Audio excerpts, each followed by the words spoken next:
All right, video over practice test 6A, multiple choice. All right, the first one, it says at least, they want the probability that's at least 2. Also, I'm gonna take opportunity, words, graphic organizer of some sort, then the question and then the answers. Always read the question first.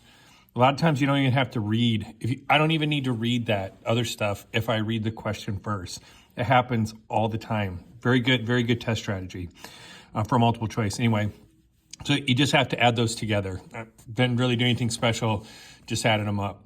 All right, the next one, I don't do this too much. College Board doesn't do too much, but the writers of the textbook, like, look, putting a little bit of algebra in there. And again, I'm not saying College Board will never do this, but on this one, they say find the probability that x is less than 2.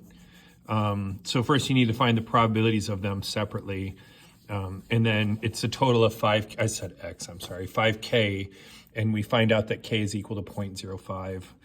And then, so 5 times 0.05 is 0.25. That's it. That, again, not much to those. That's about as easy as those questions are going to get.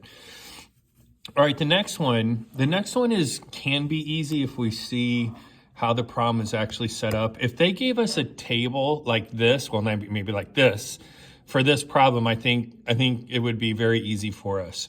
But all they're doing is they're giving you the table in words instead. So I went ahead and already plugged them in the calculator, so you don't have to watch me type them in. But 10,000, and now this one, on the calculator, when I type it in as a fraction, it switches it for a decimal automatically. But don't worry about that. That's 3 over 20 is equal to 0.15. So anyway, I just put in all the values. The variable takes, I take the probability that those happen, and then stat calc 1. And I already had this on here, but I need that frequency list to be L2. Like, I'm telling you right now, that is on your AP exam. And again, you might not need it, but if you know how to do that, you're going to get your answer real fast. The expected value was, I expect to make $3,000 per event or whatever, and my standard deviation is 4,582, but the mean or the expected value. And even though they put X bar here, you don't write X bar on your problem. All right, then the next one is the picking out of the lineup question. So this is from the previous question. But on this one, it says I roll 8-sided die 10 times, so there's 10 trials. And then I need what's exactly of getting 3 7s. So the probability of getting a 7 is 1/8, and I need 3 of those. I need 7, not 7s. Unfortunately, we got that, but 3 yes 7, 7 no 7s of the 10 trials. And then this is always going to be the number of trials and the number of successes. So those two are going to be the same, but this tells me how many different ways I can have 3 7s and 7 not 7s. So I get 3 7s in a row. I could get a 7 and then not a 7 and then 2 7s and all those different combinations therein. But there you go. And again, this is, like I said, we call this the picking out of the lineup. There was a lot of times when they do these, 2 of them don't make sense at all.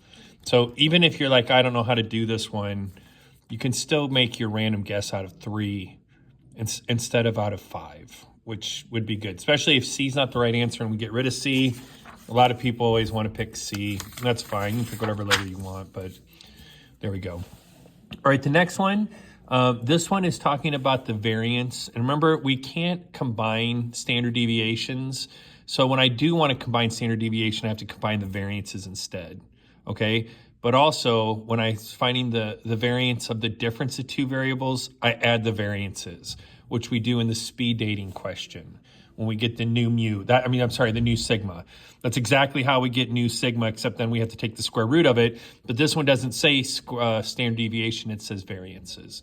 But I don't know, we don't love that problem. But again, this one's not right. This one is, I don't even know what they're trying to do. Kind of looks like a formula from the formula card, but not really.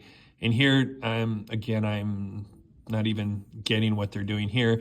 This one looks kind of close, right? But there's subtraction instead of addition. Also, you can't combine standard deviations. That's why we got to switch it to variance. That's why we have variance, basically. Number six. That one is just a straight normal CDF question. I'm going to take a second to plug it in. It says, probability that's more than 400. So 400 to, I don't know, some ridiculously big number, it tells me the mean and the standard deviation. I mean, that's basically a give me. That's basically a give me. You probably should have been able to get that one right before we did chapter 6. That's not a very good question. I guess it's short and they're able to squeeze it in there, but not loving that one. But there you go.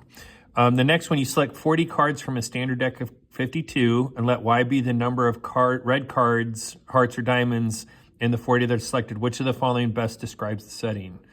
Okay, so it's definitely not geometric, right? Because they selected 40. So again, with just some background knowledge, I can make a rando guess much better because 1 out of 3 is much better than 1 out of 5. Okay, and then it talks about it being binomial. Now, we have an issue. This one is more than 10%, which makes these not independent of each other. Each deck of the 40 cards, like the 2 of diamonds is in most of them. And so a lot of cards are going to be in most of those samples. However, they do kind of give us a little out here. Also, I'd like to point out, look how much longer this answer is than the other ones. But it says, provided that it's done with replacement, meaning I pull out a card, 2 of diamonds, I put the card back into the deck, shuffle it, and then pick out another card. So it's coming from a freshly shuffled deck of 52 cards every time. Then by definition, those are going to be independent of each other. Usually we just use the 10% rule, which means I could do 5 cards at a time, but not 6. But anyway, interesting question there. I kind of like that one. This one right here is asking for the expected value and the standard deviation. And then when you read the question, since they're taking a sample of 10, it's binomial. So here's the formula card. Binomial, mean, n times p. Standard deviation is n times p times 1 minus p. So p, remember, is success, and 1 minus p is fail. So that's how you do that one. Again, notice that we got 2 of them that are just out. If you at least know that the mean is 2. All right, and then the last one is which of the following statements is true? So this is a 5 true and false questions, and you got to figure out which one's true. So the first one, answer is D, but A says the binomial settings require that there's only 2 possible outcomes for each trial, while geometric permits more than 2 outcomes, and that's false. They're both binary. It's either success or fail. So the binomial part is correct, the geometric part is wrong.